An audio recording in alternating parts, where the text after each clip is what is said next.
Hey y'all, it's Tanya Dotson-Winckler here, founder and CEO of 180 Degree Time Management. And today, what we're going to talk about for a really brief but very important period of time is redefining procrastination and the power of self-interest. Now, you might be wondering, what on earth do you mean by redefining procrastination? Can one redefine procrastination? Yes, you can, and it's going to be to your benefit, so pay attention. So if this is you, and you're working more than 8 hours per workday and still using your evenings and your weekends and holidays just to keep up with your workload, it's not your fault, okay? And I'm going to tell you why.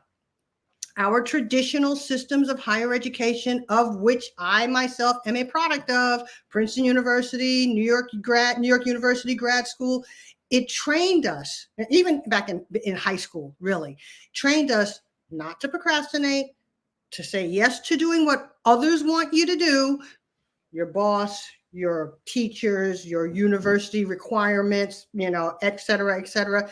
And then when you get to your job, it teaches you to push through, it teaches you to sacrifice, it teaches you to grind, all of those things that are not in your self-interest, but are in order for you to reach this.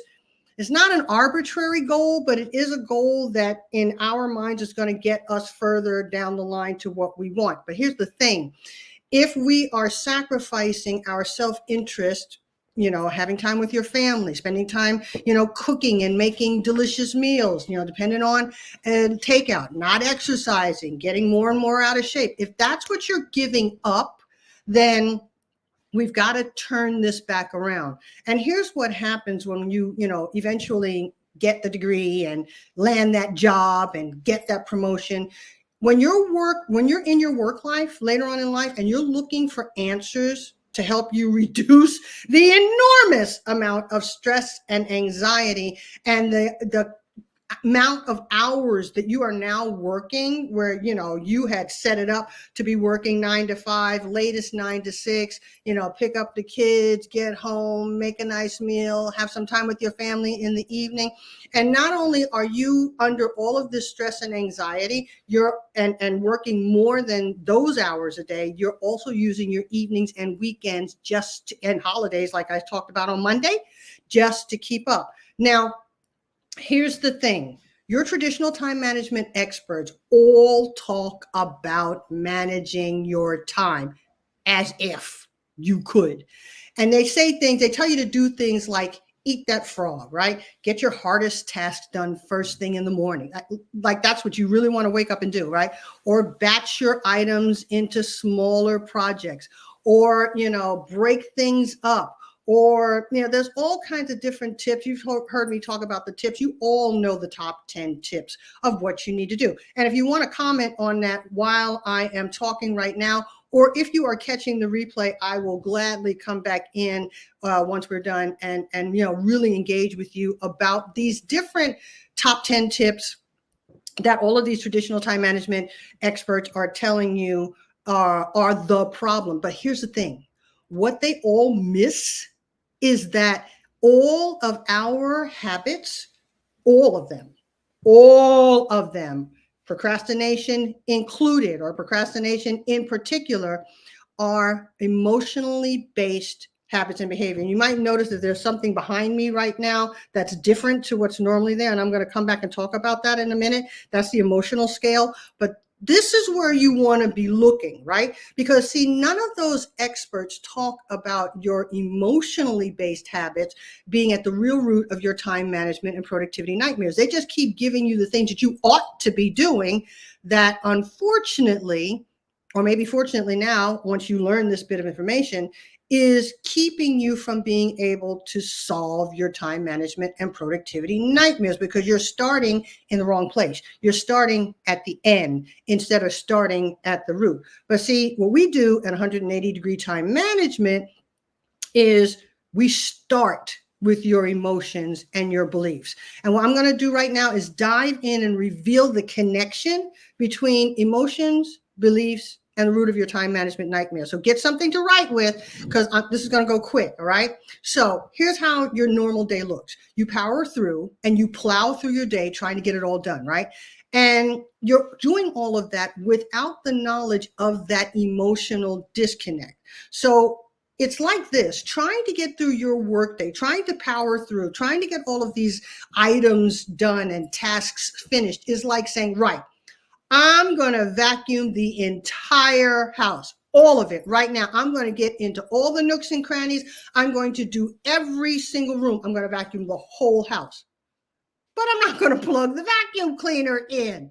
So yeah, you reach all the areas, but you haven't done anything useful. And this is why, this is the disconnect, literally, that is hidden from your view, or as we do in our programs and with our clients, it's buried in your subconscious and it's keeping you stuck in those old decisions, old beliefs, and therefore all those old habits that are stealing your time. So you're asking me, okay, Tanya, what does that have to do with redefining procrastination? Well, procrastination is one of those main ones that my clients come to me with all the time. How can you, whoopsie, sorry, that was just an alarm going off. Didn't manage that too good.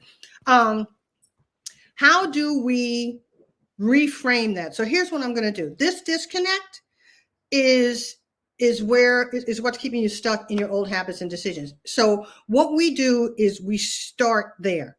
And we take the structures of your time management nightmares apart, whether it's procrastination, whether it's waiting until the last minute, whether it's cramming, whichever flavor is yours in particular. And I'm going to invite you to put in the comments, if you're watching the replay or if you're watching now, which one of your time management habits, bad habits, poor habits, time-consuming habits, is the one that trips you up all the time. And then we're going to come back and talk about that. So we start there. Right? And we take the structures of your nightmare habits apart, and then we reframe your beliefs, right? With 5 simple shifts that are going to change your unmanageable and ineffective habits and behaviors for good. All right. So imagine, these are just 5 things, and I've been talking all week about the fact that we're going to be having a training on this. I'll come back on later and do another live to invite you guys to the training and invite you to how you're going to get to the training. But for 5 days, we're going to work on these 5 things. So imagine being able to say no and mean it, and to follow through on your no to colleagues, clients, and even family demands without damaging relationships, right? You're not slamming the door or sacrificing your time. I know that's unimaginable right now, but we've got clients that are doing that. So just imagine it for a moment. Or imagine, this is where we're talking about reframing procrastination. Imagine stopping procrastination where it starts, in your feelings, in your emotions, right? And all of those things that our clients talk about, which doesn't seem to have anything to do with time management, but once we unpack it and reframe it, it makes total sense. You know, the I don't wanna, it's too much, it's too complicated, I don't have all the information, it's going to take too much time. And once again, if you're watching the replay, fill in the blank with your favorite procrastination belief.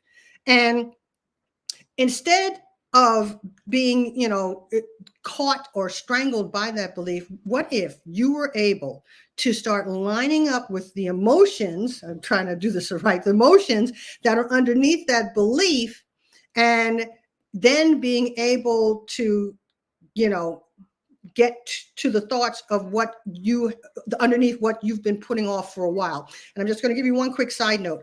We have a client who is the record holder on this. She's a lawyer who put off starting an item for 30 years, and it was getting her driver's license. And she was able to reframe all of her beliefs and feelings about getting a driver's license in 1 hour and with one simple phone call to her husband after we unpacked all of the beliefs underneath. So that's 2 things. Now, imagine as well that you could stop working overtime to keep up with your workload and start enjoying the time that you're working so hard for, the time that you're supposed to be off. Like, cooking and eating with your family at dinner time, having a full social life again. Remember social lives? Remember we used to go out and meet each other for a drink, or meet each other at the roller skating rink, or meet each other to play around a pickleball or whatever it is.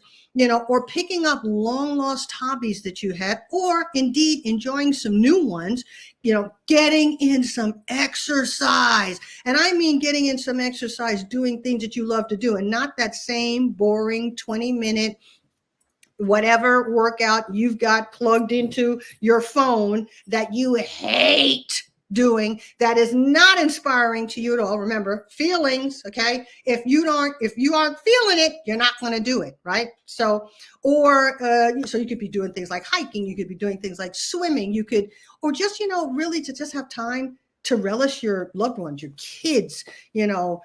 How about some me time in your evenings? Yeah, and your weekends and your holidays, just to sit and reflect on things, right? Just to be able to, get in touch with how you are doing, yeah? Instead of using that time to catch up on incomplete work items. Number 4, and this is what we're going to dive into as well. Hard work is not the answer. More hard work is not the answer. The hard work you've been doing is not the answer, and I'm going to tell you why. It's because you can do hard work for a little bit of time, but after a while, hard work robs you of your, did it again, sorry. Hard work robs you of your motivation. It robs you of inspiration. So basically, there you are. Then you're back on the grind, and then you don't understand why you don't. I don't wanna. It's too hard. All of that stuff comes up, right? Because hard work is not the answer. And this is the one. This is my favorite.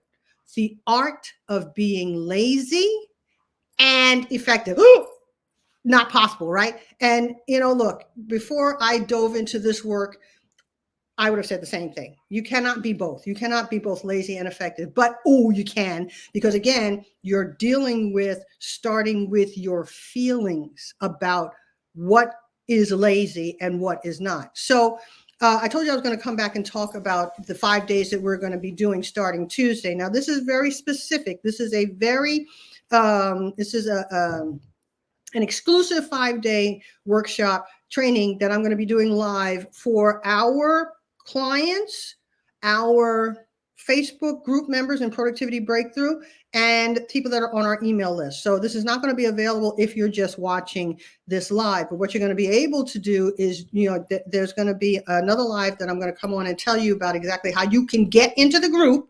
And, you can also just look on my page, look and find Productivity Breakthrough, click the link and apply to join the group.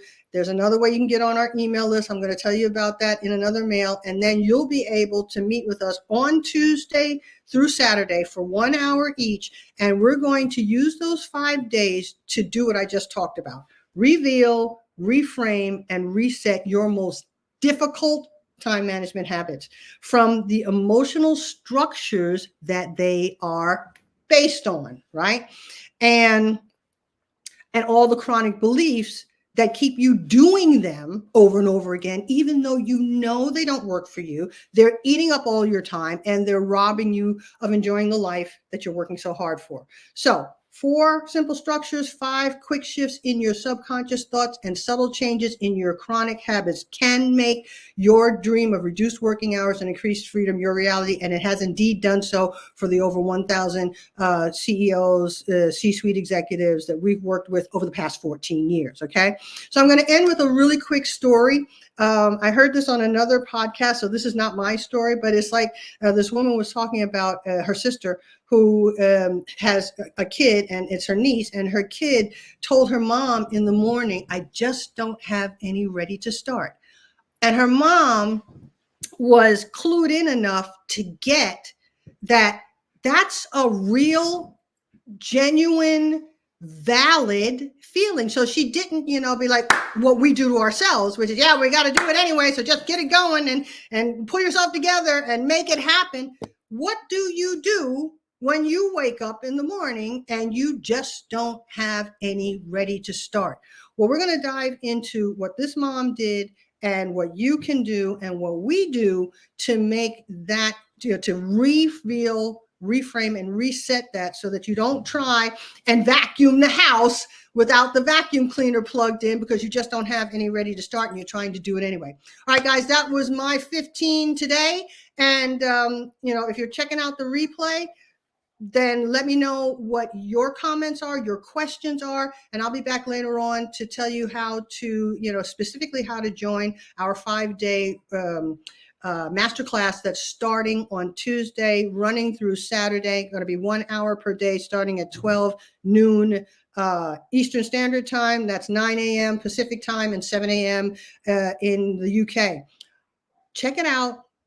Put your stuff in here and let me know how it's going. All right, guys. Talk to you soon. Bye-bye.